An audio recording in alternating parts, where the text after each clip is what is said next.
আজকের আলোচনা আমাদের এই নবম শ্রেণীর প্রথম পত্রের দ্বিতীয় যে গল্পটি রয়েছে ইলিয়াস, লিও টলস্টয়ের লেখা।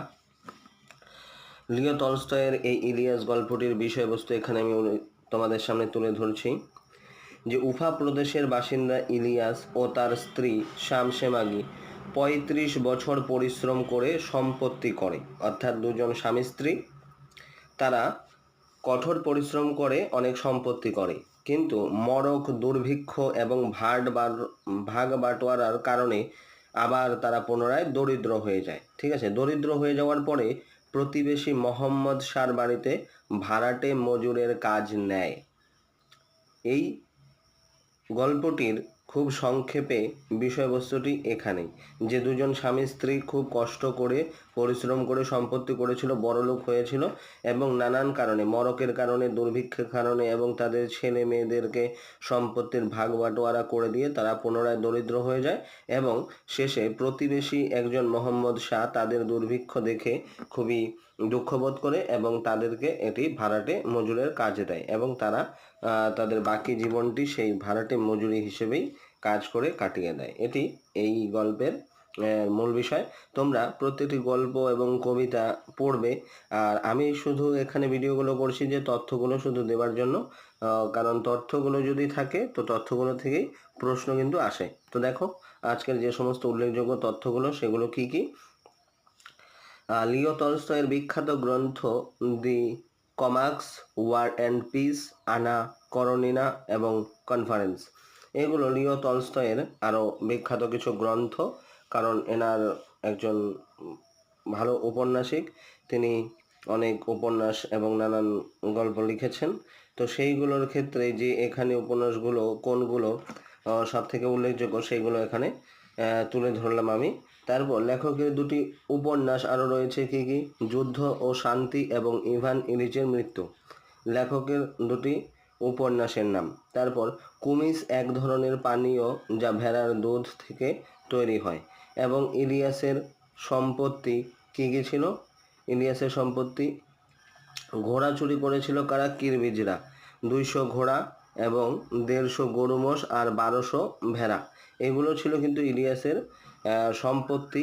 ইলিয়াসের সম্পত্তি এখানে লাইনটায় গন্ডগোল হয়ে গেছে একটু, যেহেতু ইলিয়াসের সম্পত্তির মধ্যে কী কী ছিল, 200 ঘোড়া ছিল, 150 গরু ছিল এবং মোষ ছিল আর 1200 ভেড়া ছিল। এই লাইনটি কিন্তু এখানে উল্লেখযোগ্য যে ইলিয়াসের সম্পত্তির মধ্যে কি কি ছিল। তারপর অতিথিদের অনুরোধে গৃহস্বামী ইলিয়াসকে সম্বোধন করে বাবাই বলে। গল্পটি তর্জমা করেন মনীন্দ্র দত্ত। এখানে যেটি খুব গুরুত্বপূর্ণ এবং ভেরি ভেরি ইম্পর্টেন্ট সেটি হলো গল্পটির তর্জমা কে করেছেন, মনীন্দ্র দত্ত।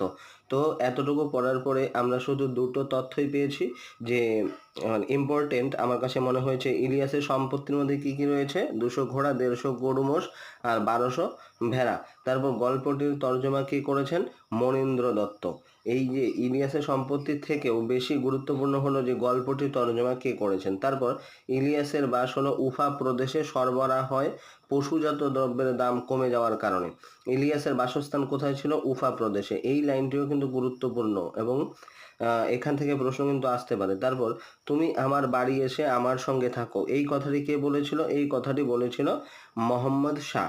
বাবাই ডাকা হতো কাকে, ইলিয়াসকে বাবাই বলে সম্বোধন করা হতো। তারপর বোলবোলা, এই গল্পের মধ্যে বোলবোলা একটি শব্দ রয়েছে, বোলবোলা শব্দের অর্থ হচ্ছে খ্যাতি অথবা প্রতিপত্তি। ঠিক আছে, তো এতটা গল্প পড়ার পরে এখানে খুবই গুরুত্বপূর্ণ প্রশ্নের মধ্যে যে ইলিয়াসের সম্পত্তি কতটুকু ছিল, গল্পটির তর্জমা কে করেছে, মনীন্দ্র দত্ত। ঠিক আছে, তারপর ইলিয়াসের বাসস্থান কোথায় ছিল, উফা প্রদেশে। এই তিনটি কিন্তু তোমরা গুরুত্বপূর্ণ এবং মনে রাখবে। দেখো একদম যে ডিপে গিয়ে পড়তে হবে তেমন কোনো কথা নেই। আমাদের এই WBSSC-র সিলেবাসে এতগুলো গল্প, কবিতা, প্রবন্ধ রয়েছে, বেশিরভাগ গল্প, কবিতা, প্রবন্ধ থেকে প্রশ্ন হবেই না।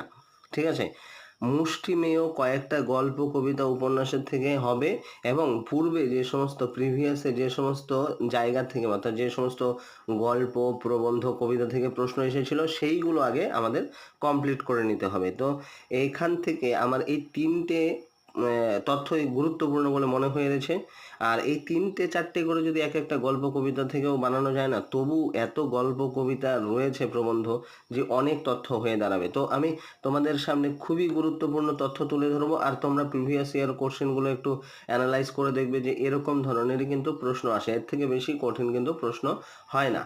ঠিক আছে, তো আজকের ভিডিওতে তোমাদের সঙ্গে এতটুকুই তথ্য দেওয়ার ছিল, এবং এই গল্পটুকুতে আমার এতটুকুই মনে হয়েছে তথ্য রয়েছে। তো দেখা হচ্ছে পরবর্তী সময় তোমাদের সঙ্গে আরও নানান গল্প ও কবিতা প্রবন্ধ নিয়ে।